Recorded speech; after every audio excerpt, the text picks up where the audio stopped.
Bonjour à toutes et à toutes, bienvenue dans Libre Ensemble. Je suis ravie de vous accueillir ce soir, en ce 8 mars, journée internationale des droits des femmes. Nous nous demanderons si notre gouvernement est hostile aux femmes ou non. Et oui, la photo a fait le tour de la Belgique et de l'Europe. Elle montre les 15 ministres du gouvernement alignés sur 2 rangs sur les marches du Palais Royal. 4 femmes seulement, dont 2 dans l'ombre des hommes. Le gouvernement de Wever ne compte donc que 4 femmes sur un total de 15 ministres. Au Conseil des ministres restreint, le Cairn, il n'y en a aucune. Est-ce une volonté, une simple conséquence de notre paysage politique belge? On va essayer de débroussailler toutes ces questions ce soir avec mes 3 invités que je suis ravie d'accueillir. Libre Ensemble, Catherine Ax, Jacques Nizan. Bonsoir Sylvie Losberg. Bonsoir. Sylvie, vous êtes membre et ancienne présidente du Conseil des femmes francophones de Belgique et actuelle directrice du département études et stratégies du Centre d'action laïque. Avec nous également Lila Rigaud. Bonsoir Lila. Bonsoir. Vous êtes chargée d'études droits humains, droits sociaux à cette même cellule études et stratégies. Et Lucie Barides. Bonsoir Lucie. Bonsoir. Vous êtes chargée d'études, climat, éthique, philo, santé, droits sexuels et reproductifs, ce dont vous allez nous parler ce soir, donc aussi dans cette cellule études et stratégies. J'avais envie de commencer avec vous, Sylvie Losberg. Faut-il craindre pour le droit des femmes aujourd'hui? Qu'en pense le Conseil des femmes francophones de Belgique? Et peut-être nous redresser un historique de la Belgique. Est-ce que la Belgique a été féministe, est féministe, ne l'est plus, ne le sera plus? Ou est-ce que tout ça est finalement dans une continuité? Malheureusement, on peut parler d'une continuité non féministe. Il faut se rappeler que la première femme qui a essayé de travailler sur l'égalité, c'est Mie Smet, il y a 40 ans. C'était l'épouse de Wilfried Martens, donc c'est le parti social-chrétien flamand, avec la volonté de l'émancipation des femmes, bien sûr, mais toutes les questions liées, je dirais, aux libertés des femmes n'étaient pas prises en compte, notamment les libertés contraceptives, etc. C'était pas le cœur business. Par contre, ce qu'on a vu, c'est qu'il y a eu un investissement sur ces 40 dernières années, notamment avec la volonté d'une parité dans les gouvernements. Bon, pas le fédéral, la preuve, même si dans le gouvernement précédent, on avait plus de femmes, ainsi que dans les entités fédérées. Donc, en fait, on a eu une progression très lente, jusque, je dirais, à la Vivaldi. Et maintenant, on voit vraiment le retour de bâton avec une manière d'envisager la politique qui fait fi de l'enjeu des droits des femmes, c'est-à-dire qu'au fond, il n'y a pas de ministère des droits des femmes, ce qui est une revendication historique du Conseil des femmes francophones de Belgique. Les droits des femmes sont dilués depuis toujours dans l'égalité des chances, comme si nous étions une minorité, au même titre que les personnes porteuses de handicap ou autres. Et au fond, on voit bien qu'il n'y a pas de vision antisexiste, alors que la société est structurellement sexiste. Donc malheureusement, le constat est assez déplorable. Alors, des politiques pour les femmes étudiées et votées par des hommes, il y a un risque ou non? je sous-tends la réponse. Ça dépend. En fait, c'est clair que moi, je préfère insister sur la vision antisexiste parce qu'il y a des femmes qui sont antiféministes et des hommes qui sont féministes.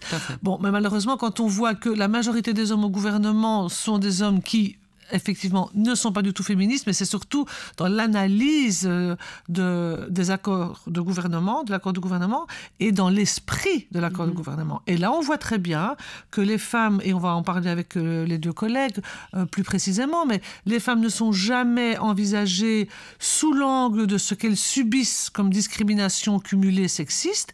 Elles sont envisagées spécifiquement dans un volet de l'accord de gouvernement qui est la répression des violences sexistes et sexuelles et comment on va un peu essayer de réparer finalement ces femmes qui ont subi ces agressions.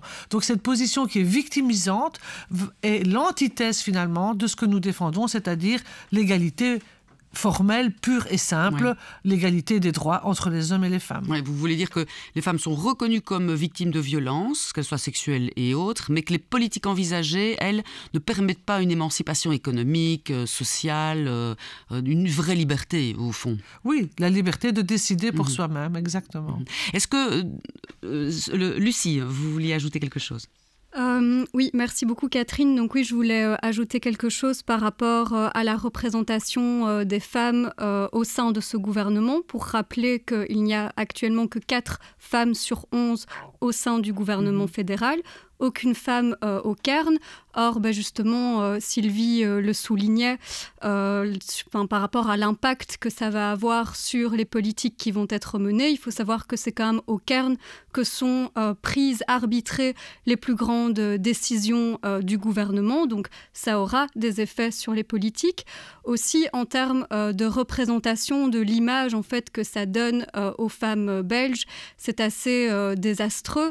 Je voulais quand même souligner en fait la question de la légitimité qui est accordée aux femmes en politique. Il y a toujours énormément de violences sexistes au sein même des arènes politiques. Et donc ici, on voit que le fait que les femmes ne soient pas suffisamment représentées dans ce gouvernement, c'est un manque en fait de volonté de la part du gouvernement qui n'a pas su assumer la parité. Et je pense que ça dit aussi quelque chose de la légitimité que ce gouvernement donne à la parole des femmes. Et on sait que là aussi, ça aura des effets sur les représentations, que ce soit au sein de l'arène politique, mais aussi au niveau de la société. Les femmes ont besoin de représentation féminine au sein des gouvernements et à des postes à responsabilité pour pouvoir elles-mêmes se sentir en capacité en fait de s'engager. Exactement. Est-ce que c'est un problème, vous pensez, au sein des partis politiques, ou est-ce que les femmes s'engagent moins en politique? Évidemment, alors on va le repréciser, mais j'imagine qu'elles ont des carrières de maman à assumer ou d'autres carrières professionnelles où elles ont moins envie de se frotter à ce monde-là. Et puis après, est-ce qu'il y a des plafonds de verre au sein des partis qui mettent moins, qui poussent moins les femmes? Vous pensez, Lucie? Oui, il y a clairement des plafonds de verre. Enfin, il suffit de voir les présidents de partis. Ce sont tous des hommes, donc je pense. À part chez Écolo, il y a une coprésidence. Et chez Défi, c'était aussi Sophie Rohini. Oui, exactement, oui. Et Sophie Rohini qui vient de reprendre la présidence de Défi. Mais ici, il faut quand même souligner que les présidents de partis qui ont négocié cet accord de gouvernement, ce sont tous des hommes. Donc ça dit encore quelque chose de la place qu'on accorde aux femmes. Et après, il y a évidemment toutes les aménagements en termes d'horaire, etc., qui restent compliqués quand on s'engage en politique. Des réunions parfois le soir, une charge de travail difficile à endosser. Alors, c'est pas du tout que les femmes ne sont pas capables aussi de faire preuve de flexibilité, mais malheureusement, on est toujours dans un monde où la charge du travail domestique n'est pas répartie de façon équitable.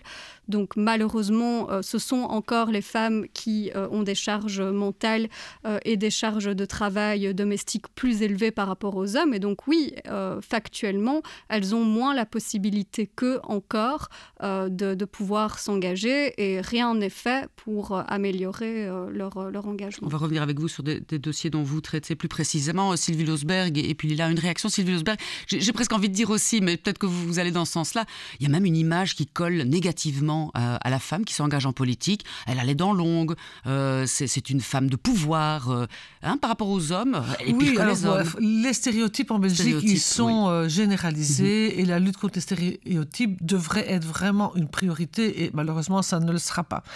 Sur le terrain, on voit aussi que Lucie soulignait que très peu de présidentes de partis, mais quand on a, par exemple, des élections communales, les grosses villes où le bourgmestre est bien payé, c'est des hommes. Les petites entités où il y a aussi une charge de travail, c'est souvent des femmes. Sur les têtes de liste, par exemple, quand on voit les têtes de liste aux élections, c'est des hommes. Voilà. Donc on voit vraiment, malgré des instruments, puisqu'on a l'obligation d'avoir une femme, un homme en alternance. Qu'est-ce que ce serait sans ça? Mais on contourne les instruments. On a d'autres instruments, les quotas. Avant même les élections, on a entendu qu'on allait mettre fin aux quotas. Et on a un autre instrument qui a un nom un peu barbare qui s'appelle gender mainstreaming. Ça veut dire qu'en fait, on monitore l'impact sur le genre, sur les femmes, des différentes politiques publiques. Apparemment, on ne le fait plus. Ça a été complètement ignoré. En tout cas, l'accord de l'Arizona ne passerait pas le test du gender mainstreaming. Donc, je pense que là, on voit qu'en sous-main, ce n'est pas une nouveauté ce qui se passe. Je pense que c'est une conséquence. Lila. Oui, et pour rebondir sur ce que disait Sylvie, c'est vrai qu'en fait, c'est pas très étonnant, d'une part parce qu'on a un accord qui a été négocié entre hommes, et donc on a toute une série de mesures qui ont un impact énorme en fait sur les femmes. On les détaillera probablement plus tard, mais en termes de flexibilité du marché de travail, l'accord prévoit toute une série de mesures qui vont impacter les femmes. En matière de pension, évidemment, comme on l'a souligné, comme l'a dit Lucie, comme ce sont les femmes qui sont encore le plus chargées du ménage, des enfants, c'est elles qui vont être impactées aussi. Oui, elles ont moins d'années de travail. Exactement, elles ont moins d'années de travail à faire valoir. Et elles sont ultra représentées dans le travail à temps partiel. Donc, on a plus de la moitié des femmes qui travaillent qui sont à temps partiel. C'est énorme. Et 76% du travail à temps partiel est constitué de femmes. Et donc, face à cette réalité, effectivement, on comprend pas trop. On a l'impression, en fait, qu'il n'y a eu aucun impact, aucune mesure pour voir comment ces mesures, concrètement, allaient justement être répertoriées, enfin, pas répertoriées, voilà, exactement. Quel allait être l'impact sur les femmes. Et alors, on a aussi toute une série en matière fiscale, en matière de droit de la famille et la monoparentalité qui reste un peu un parent pauvre de l'accord. Donc vous pensez que tous ces statuts de cohabitant en famille monoparentale, il y a déjà sur la table des restrictions qui vont être appliquées, et donc ça sera encore plus difficile, parce qu'on le sait, c'est difficile depuis de nombreuses années, notamment pour les familles monoparentales qui sont prises en charge, comme vous le disiez, à je ne sais plus combien de pourcents par les femmes. Donc ouais, tout 80%. Tout ce qui est envisagé dans l'avenir sera pire, alors qu'on se bat depuis ces dernières années pour que ça soit mieux. En fait, ça va être pire. Il faut le craindre. Oui, en fait, l'accord de gouvernement n'est pas vraiment ambitieux à cet égard. Il y a une phrase qui dit « Le gouvernement mènera une réflexion sur les défis spécifiques que doivent relever les familles monoparentales ». C'est très frileux, quoi. Voilà, on n'a aucune mesure concrète. On a un renforcement du CECAL. Il va falloir regarder un petit peu plus en détail et envisager, voir quels seront les impacts concrets de cela. Mais c'est vrai que sinon, il n'y a rien pour ces familles monoparentales, alors que, donc, comme on le disait, 80% des familles monoparentales ont à leur tête des mamans, et ces familles-là ont un risque de tomber dans la pauvreté qui est 4 fois plus élevé. Et donc là, c'est vrai qu'on a de nouveau toute une série de mesures qui est prise dans l'accord, notamment le chômage, le statut du cohabitant, dont les femmes sont également victimes, qui reste, qui est pourtant une revendication du secteur féministe, des syndicats depuis très très longtemps, et évidemment la réduction dans le temps des allocations de chômage. Sylvie Losberg. Oui, donc ce qu'on voit, c'est que quand on parle du CECAL, qui est donc l'organe qui permet d'avancer les contributions alimentaires des pères défaillants, alors on va renforcer le CECAL. Mais en fait, on est toujours dans ce que moi j'appelle la politique de la serpillière. On ne fait pas de prévention, on ne met pas en place des instruments pour empêcher que les femmes se retrouvent à devoir subir seules tous les frais, etc. Et alors on dit, alors on va vous donner l'argent que le père défaillant ne donne pas. Oui, c'est un peu facile. C'est comme pour les violences, en fait. On vient, on dit après, pauvre femme qui n'avait pas reçu ça, alors on va vous aider. Au lieu que les droits soient acquis. Et en fait, toutes ces mesures que Lila vient d'énumérer, ce sont des mesures qui affaiblissent l'autonomie économique des femmes, et quand on affaiblit l'autonomie économique des femmes, on s'attaque en fait aux droits des femmes. Et c'est là, je pense qu'il faut avoir vraiment une lecture plus de philosophie politique, même si bien sûr il faut dénoncer mesure après mesure l'impact que ça va avoir. Mais je pense qu'on est aussi dans une lecture en Belgique qui doit vraiment maintenant être bannie. Nous ne sommes pas dans un pays féministe. Nous ne l'avons pas été, et c'est encore pire aujourd'hui qu'hier. Il y a aussi une grande différence au niveau salarial.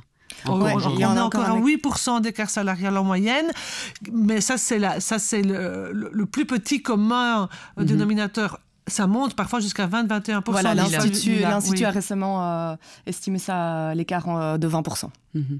Est-ce que dans la cellule études et stratégies, lorsque le gouvernement s'est constitué, vous vous êtes dit, là maintenant il faut qu'on travaille, il faut qu'on étudie la question. Est-ce que vous avez été effrayée? Est-ce qu'il y a vraiment matière à s'effrayer, Lucie? Oui, tout à fait. Donc je rejoins ce qui a été dit concernant la marginalisation des femmes qui est faite par l'accord de gouvernement et les politiques qui vont être menées. Et je rejoins aussi tout à fait ce qu'a évoqué Sylvie sur le fait qu'on prend donc les femmes comme des victimes, on ne travaille pas sur leur autonomie. Et en fait, ça, on voit que c'est même élargi à l'ensemble de la population, vu que l'accord de gouvernement répond à une logique méritocratique qui va privilégier un self-made man. On a presque l'impression un self-made man assez viril, quoi. Je vais vous donner un exemple sur les maladies longue durée. Alors, l'accord de l'Arizona prévoit un plan global de prévention et de réinsertion qui vise à responsabiliser tous les acteurs concernés par le retour au travail. Donc, c'est aussi bien l'employeur, le conseiller en prévention, les médecins, mais aussi et surtout le malade, parce que, in fine, celui qui sera sanctionné au bout du parcours de réintégration, s'il n'a pas abouti, en tout cas avec succès à ce parcours, et s'il n'est pas de retour au travail, donc celui qui va être sanctionné, c'est le malade, par une possibilité de licenciement ou une réduction de 10% de son indemnité s'il n'a pas suffisamment coopéré. Et donc, je vous disais tout à l'heure que ces politiques répondent à une logique méritocratique qui responsabilise davantage donc, tous les individus. Mais sur ce coup, ce sont à nouveau les femmes qui vont être le plus impactées par ces mesures qui visent en fait à sanctionner les malades, puisqu'on voit que les femmes représentent entre 59 et 60% des malades de longue durée. Ce sont des chiffres énormes qui ne sont pas liés au fait que les femmes seraient soi-disant plus fragiles. De nouveau, ce ne sont pas des victimes, au contraire de ce que prétend l'accord de gouvernement. Si ces chiffres sont aussi élevés, c'est bien parce que les femmes sont victimes de violences sexistes. Donc forcément, elles sont plus sujettes à des troubles anxieux, à des burn-out, de la dépression. Elles occupent aussi des métiers avec des charges physiques très importantes, tout ce qui est métier du care, soins infirmiers, paramédicaux, où elles doivent parfois soulever seules des malades, etc. Donc elles sont plus sujettes à des problèmes musculo-squelettiques. Et donc l'accord de gouvernement, pour répondre à votre question, oui, il nous inquiète parce qu'il ne prévoit aucune mesure pour lutter effectivement contre le sexisme. Il ne prévoit aucune mesure pour lutter, par exemple, contre la précarité des femmes ou revaloriser les métiers du care, etc. Que du contraire, il marginalise davantage les femmes et donc elles seront plus impactées. Pénalisées. C'est un peu comme si tout ça n'existait pas, en fait. Oui, tout à fait, oui. C'est pas qu'on est contre, mais Oui, mais c'est pire que ça. En fait, ce que Lucie dit, c'est qu'on va appauvrir les femmes qui ont déjà eu des carrières impactées par la difficulté de concilier vie professionnelle et vie privée et vie familiale. Le manque de place en crèche, etc., ou la conciliation avec l'autre parent. Et qu'est-ce qu'on voit? C'est qu'en fait, le gouvernement, il estime qu'il va remettre les femmes au travail, mais on a vu avec des mesures de rétorsion si c'est pas ci, si c'est pas là, mais en même temps, on diminue le quotient conjugal, on supprime la pension automénage, on supprime progressivement la pension de veuve, c'est-à-dire des femmes qui n'ont pas travaillé, qui sont occupées de leur famille, mais qui qui émargeaient auparavant sur la pension de leur mari une fois que celui-ci est décédé. Donc en fait, c'est ciblé contre les femmes. C'est un programme anti-femmes. Et je rajouterais par rapport aux pensions, Sylvie vient de l'évoquer, on a aussi l'introduction d'un malus pour toutes les personnes qui prennent pas leur pension, qui prennent leur pension avant 67 ans ou qui n'ont pas 35 années de travail, de carrière effective. Et donc là, de nouveau, c'est ciblé sur les femmes qui n'ont pas des carrières professionnelles, et on le voit statistiquement, égales aux hommes. Donc les hommes, en 2019, avaient une carrière active de 35,4 ans, et les femmes, en moyenne, 31 ans. Donc ce sont elles encore qui vont être impactées. Parce qu'elles se sont occupées souvent de la famille. Évidemment, parce qu'elles sont affectées au foyer, et beaucoup plus que les hommes, et aux charges liées aux enfants. C'est toujours la même chose. Et alors aussi, il y a des mesures qui vont prévoir une autre façon de calculer l'accès à la pension et à la pension anticipée. Et donc là, c'est la même chose. Seules les années qui comportent 156 jours de travail contre 104 actuellement seront prises en compte pour l'accès à la pension anticipée et à la pension. Donc de nouveau, pour les travailleuses à temps partiel, ça peut représenter presque 7 années de plus pour travailler et avoir. C'est énorme. Et on voit, par exemple, sur ce dernier exemple, on sait qu'il y a des professions qui se sont féminisées. Avec la féminisation, ce sont des professions qui ont été financièrement dévalorisées. On parle, par exemple, du monde enseignant. Mais qu'est-ce qu'on voit ? Une femme ou un enseignant qui sort de l'école et qui va commencer à travailler de septembre à Noël, par exemple, il n'aura pas sur cette première année les 156 jours, donc il va travailler sans cotiser pour sa pension. Donc c'est vraiment... on est quand même face à des mesures qui non seulement impactent les femmes, mais aussi les métiers du soin, comme l'a dit Lucie, les métiers de l'enseignement. Et qu'est-ce que c'est ces métiers ? Ce sont des métiers qui permettent au fond, d'avoir une société avec des personnes en capacité de s'émanciper ou d'être soignées. Et au fond, auparavant, on critiquait souvent, nous, en tant que féministes, des politiques qui étaient familialistes, dans le sens où on privilégiait la famille, c'est plutôt le pilier chrétien, etc., parce que nous, on voulait l'autonomie des femmes. Mais maintenant, c'est pire que ça.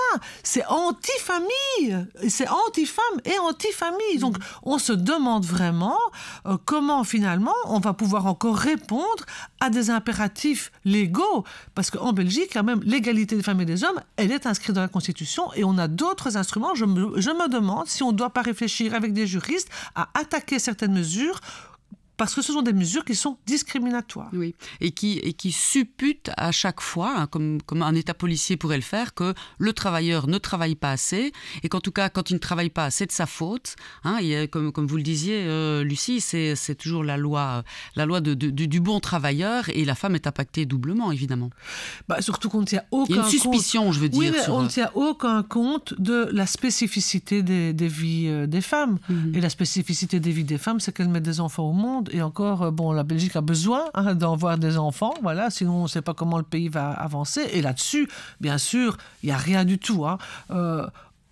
On n'a pas de programme spécifique pour la conciliation vie professionnelle et familiale, au contraire.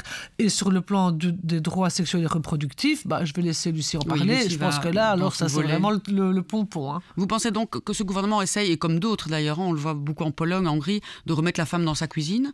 Oui, pour moi, ce programme est viriliste.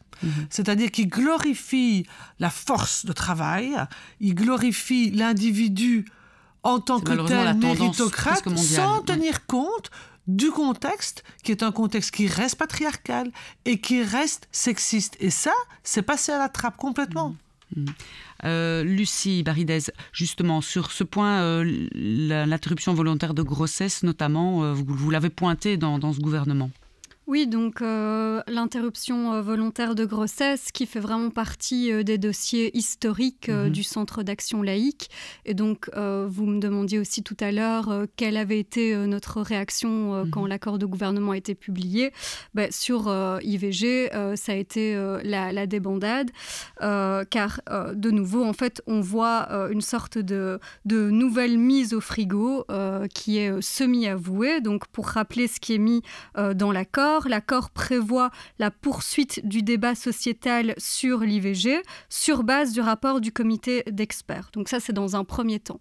Alors là, on est tombé des nues parce que ce rapport d'experts, je le rappelle, il a été commandé par le précédent gouvernement Vivaldi pour justement objectiver ce débat sociétal et, on va dire, y mettre un terme. En fait, ça fait des années, plus de 35 ans que ce débat est mené et donc il n'est pas normal de devoir encore le poursuivre, même si on peut peut-être seulement se réjouir qu'au moins ce soit fait sur base de ce rapport d'experts qui, je le rappelle de nouveau, fait état d'un consensus, d'une validation en fait scientifique qui recommande plusieurs choses sur l'interruption volontaire de grossesse, la suppression des sanctions pénales à l'égard des femmes, la reconnaissance de l'IVG comme un soin de santé, l'allongement du délai légal à 18 semaines et la suppression de l'obligation du délai de réflexion. Mais donc, ce qui se passe, c'est que ça fait toujours débat au sein des partis qui composent la majorité, notamment vis-à-vis du CDNV qui bloque le dossier depuis toujours. Et donc, l'accord de gouvernement prévoit cette poursuite du débat dans un premier temps et dans un deuxième temps, on nous annonce une modification de la législation, mais sur base d'un consensus entre les partis de la majorité. Or, je vous le disais, le CDNV est contre en fait la dépénalisation de l'avortement et eux ont déjà annoncé qu'ils ne voteraient pas une loi qui allonge le délai légal à plus de 14 semaines. Or, allonger le délai légal à 14 semaines seulement, c'est une fausse mesure. On a des chiffres qui ont été demandés par Luna, qui est donc une association partenaire de la plateforme Abortion Right que je coordonne, côté donc flamand, et qui a demandé des chiffres au centre d'avortement des Pays-Bas pour savoir quelles étaient les femmes belges qui se rendaient aux Pays-Bas pour avorter, enfin en tout cas quelle proportion.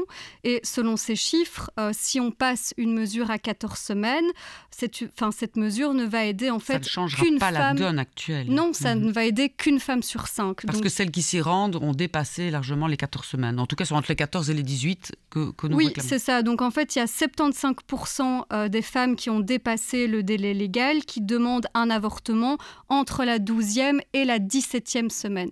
Donc 14 semaines, ça n'aidera seulement qu'une femme sur 5.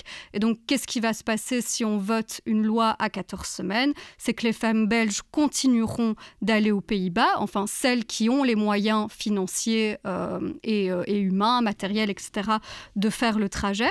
Donc les femmes belges continueront d'aller aux Pays-Bas pour avorter et une fois qu'elles seront revenues, elles continueront d'être considérées aux yeux de la loi belge comme des criminels. Sylvie Losberg, une réaction? Oui, alors en fait, même si on va à 14 semaines, ce qui se profile, mais c'est tout ce qu'on aura, c'est des miettes comme d'habitude, la Belgique avance à reculons. En 1971, une proposition de loi a été déposée au Parlement belge pour avoir la possibilité d'avorter jusqu'à 15 semaines. En 1971. 50 ans. Okay. Donc aujourd'hui, on en est encore à discutailler pour des raisons idéologiques, puisque des raisons médicales et scientifiques, le rapport fait vraiment le point là-dessus, KUL compris. Voilà. Alors, je dirais que ça doit nous éclairer au fond sur ce à quoi nous allons devoir faire face. Et ce n'est pas que dans le domaine des droits sexuels ou le socio-économique. Les femmes, en fait, en Belgique, elles n'ont pas les mêmes droits de décider. Voilà. Elles n'ont pas le même droit d'influencer la politique. Et je vais prendre un petit exemple qui n'est pas un exemple interne à la Belgique, c'est la Belgique sur la scène internationale. Savez-vous que la Belgique est le pays le plus mal classé en termes de femmes ambassadrices? Non, nous ne le savons pas. Il faut c'est le dire. Le dernier pays avec 11% de femmes ambassadrices. Donc une femme sur 10 ambassadeurs. Et nous sommes après le Kyrgyzstan. Ça en dit long sur qui on désigne pour nous représenter et pour régler des questions de conflit et de guerre où on sait que c'est les femmes et les enfants les premières victimes et que les femmes peuvent très bien aider à la résolution des conflits. Donc je pense qu'il faut vraiment élargir le scope et retrouver finalement un féminisme basé sur les droits humains fondamentaux, universaliste, qui sorte de la particratie qui est en train vraiment de faire sombrer, je pense, notre pays, parce que clairement, c'est une honte d'en être à ce type de constat, parce que qu'est-ce qu'on peut trouver d'un petit peu rassurant dans cet accord? Il y a peut-être quelque chose, mais enfin, il va falloir faire de l'archéologie, parce que clairement, là, pour l'instant, c'est pas évident. Et donc, je pense qu'il faut vraiment essayer. On peut pleurer sur le lait renversé. Voilà, c'est fait, ok. Il va falloir se battre sur chaque projet, sur chaque proposition de loi, mais je pense aussi refaire un front féministe en Belgique. Toute femme de tout parti, de toute tendance confondue, sans quoi ça va faire qu'empirer, parce que je ne vois pas comment inverser la tendance. Voilà. Si nous pensions que la Belgique était un État, un pays féministe, on sait ce soir que non, et qu'il va falloir batailler. Merci toutes les trois d'avoir éclairé ce propos pour nous ce soir, Lucie Lila et Sylvie Losberg. Merci à vous d'avoir fait le choix de nous écouter. Rendez-vous la semaine prochaine pour un autre rendez-vous de la laïcité. Merci, bonsoir mesdames. Merci.